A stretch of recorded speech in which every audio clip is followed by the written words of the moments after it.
Winter, 1924. A starving dog, his fur matted, his paws worn to the bone, limps down the main street of a small town in Oregon. No one recognizes him. But this dog has just done something that, nearly a century later, science still cannot fully explain. He has just walked more than 2,500 miles, alone, through the harshest winter of his life, to come home. Our story begins in 1921, in the small town of Silverton, Oregon. A puppy is born, a mix of Scotch collie and English shepherd, with a funny little stub of a tail. So the family names him Bob, Bobbie for short. Bobbie belongs to the Brazier family, Frank, Elizabeth, and their 2 daughters, Leona and Nova. They run a little diner in town called the Rio Lunch. Bred from herding dogs, Bobbie is remarkably clever and remarkably loyal. He can find his way anywhere in town and always trot back home.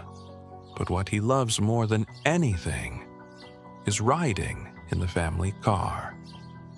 What no one could have known was that this love of the open road was about to send Bobbie on the most terrifying journey of his life.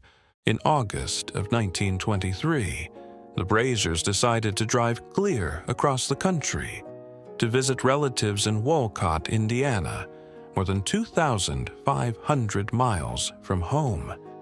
There were no highways back then, only rough, dusty dirt roads. The car moved so slowly that Bobbie could leap out, chase a rabbit, and still catch back up. Nearly a week later, they reached Wolcott. It should have been a happy vacation. And then, at a gas station, everything fell apart. A pack of local dogs rushed out and attacked. Terrified, Bobbie bolted and vanished into a town he had never seen before, 2,500 miles from home. The family searched for days. They put up notices. They placed ads in the local paper. But there was no trace of him. Finally, in tears, they climbed back into the car and drove home to Oregon, leaving Bobbie behind, almost certain they would never see him again. What happened next was only pieced together long afterward, from the accounts of dozens of strangers along the way. At first, Bobbie ran frantically around Indiana, desperate to catch his family's scent. He returned to every gas station where the car had stopped. And then, as if guided by an invisible compass in his heart, Bobbie turned west, toward the setting sun, toward home. Ahead of him lay the nearly impossible, more than 2,000 miles of plains, desert, and mountains. He would have to swim across freezing rivers, to cross the Rocky Mountains and the Continental Divide, the rooftop of North America, in the dead of the coldest winter. Along the way, kind strangers kept him alive. Some gave him a scrap of food, and he moved on. In Portland, an Irish woman cared for Bobbie for days, bandaging his torn and bleeding paws. But nothing could hold him. The moment he was strong enough, he set off again, because he had only one purpose left. February 15th, 1924. Exactly 6 months since Bobbie disappeared. One of the Brazier daughters stepped out of the family diner, and she froze. Coming down the main street was a thin, filthy, exhausted dog, and that familiar little stub of a tail was wagging. It was Bobbie. He threw himself into their arms, licking, spinning in circles, overcome with a joy he could not contain. They say Bobbie ran straight into the house, jumped onto the bed, and woke Frank, who thought he was dreaming. Utterly spent, Bobbie was given a thick steak and a big bowl of cream. Then he lay down and slept for 3 days without stirring. He was home.